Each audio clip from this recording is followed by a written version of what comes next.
Episode 1. Unravelling. The crowd roared. A little girl stood in the front row with her eyes fixed on the man being dragged to the center of the square. Thousands had gathered inside the royal square. Some had come to celebrate. Some had come out of fear. The little girl's hands were tied with a rough rope. 2 soldiers held her by the shoulders. She did not flinch. The man in the center of the square seemed like a king. He wore a torn royal robe. His crown had already been taken away. His wrists were chained. Blood ran down the side of his face. Yet he smiled. He looked only at the little girl. "My brave child," he whispered. The soldiers kicked him forward. The executioner stepped beside him. A massive sword rested on his shoulder. The announcer unrolled a scroll. "By the order of the new ruler, the traitor king shall be executed before the people." The crowd erupted. The little girl remained silent. The king raised his head as their eyes met one last time. "Do not bow," he said softly. "Never forget who you are." The executioner lifted the sword. The king closed his eyes. The blade came down. Everything went silent. Silence. Many years later, black cars stretched across the entrance of Raven Castle, the headquarters of the most feared Mafia empire in the country. Tonight was selection night. A long line of frightened young women stood waiting. Some trembled, some cried, some prayed. A broker walked down the line with a book in his hand. He called each girl forward. Too old, too frightened, not suitable. One after another they were rejected. Finally, he stopped before a young woman wearing a faded gray dress. Her hair was tied back. The broker looked at the next page. Number 17, Amyrrha, a slave from the northern borders. At the far end of the room sat the Mafia king.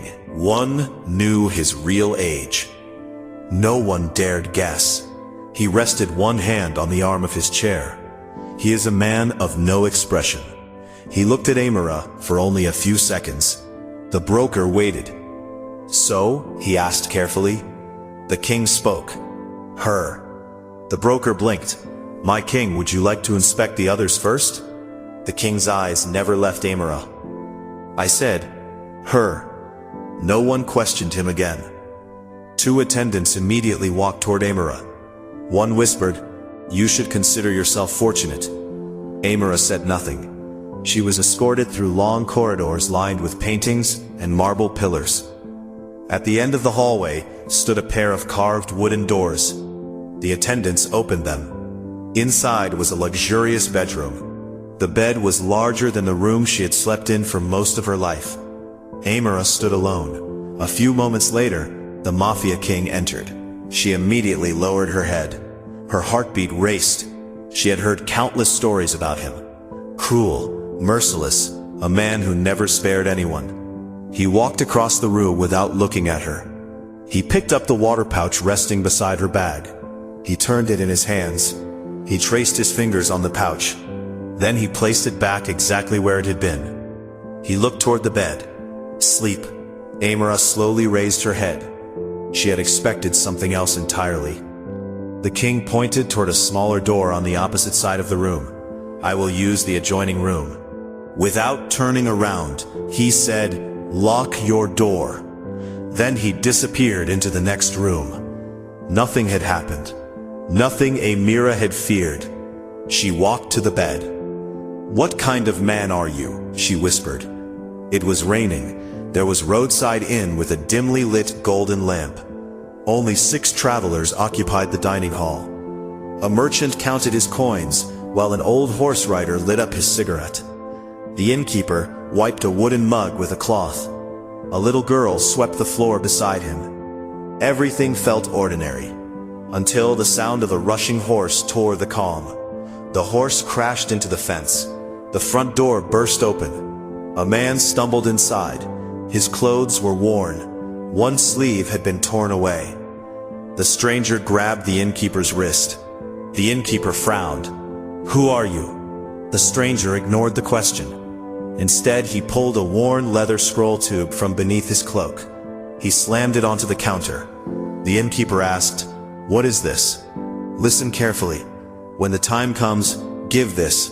He pushed the leather tube closer. "The Raven Castle." The innkeeper blinked. "Not the king, the slave." The innkeeper laughed and asked with a smirk, "Have you lost your mind? And give a secret message to a slave." The stranger nodded. The stranger opened his mouth. The one called. A sharp whistle sliced through the air. An arrow crashed through the open window. It pierced the stranger's neck. His eyes widened. Blood spilled across his lips. The leather scroll tube slipped from his hand. He collapsed dead. The innkeeper stared at the body. Then he looked outside. 3 horsemen stood beyond the rain. Each wore a black cloak. Their faces were hidden. The innkeeper's heartbeat quickened. Without thinking, he snatched the leather scroll tube from the floor. He put it in his drawer and locked it. The horsemen turned and rode away, not uttering a word. Since that day, every guest hosted in the inn were mysteriously murdered. The innkeeper fled from the inn, filled with fear. Midnight. A masked figure climbed onto the balcony. Dressed completely in black. He quietly opened the balcony door. A quick click of a pistol loading. The Mafia king slowly opened his eyes, as though he had expected this moment. A loud shot cut through the silence. Amyrrha suddenly woke. She frowned. Had she heard something? She climbed out of bed. A heavy thud. She rushed toward the connecting door. It was slightly open. "Sir?" No answer. Blood spread beneath him. Her breathing stopped. "No." She knelt beside him. A loud bell suddenly rang through the castle. Alarm bells. Voices shouted outside. "Protect the king! Seal every exit!" Footsteps thundered through the hallway. Amyrrha stumbled backward in panic. The bedroom doors burst open. Armed guards flooded inside. Every weapon pointed at her. No one spoke. The captain walked straight to the king's body. He examined the wound. Then his eyes moved to Amyrrha. "Search everything," he ordered the guards. 2 guards overturned her small travel bag. Another picked up her water pouch. He opened it. His hand reached inside. A small object slid into his palm. The guard froze. His face lost all color. The captain stepped closer. "What is it?" The guard slowly opened his hand. Resting in his palm was an ancient wax seal. Dark crimson. At its center was an unfamiliar crest. The captain stared at it. His breathing became uneven. Suddenly, he dropped to one knee. Every older guard in the room did the same. One after another. No one touched the seal again. One guard carefully carried it to a nearby table. He placed it down as though it was sacred. Then he stepped back. Amyrrha looked from one guard to another. "I have never seen that before. That is not mine." The captain looked at her, full of rage. "Chain her." Amyrrha's eyes widened. "What? I did not kill him." The captain did not even look at her.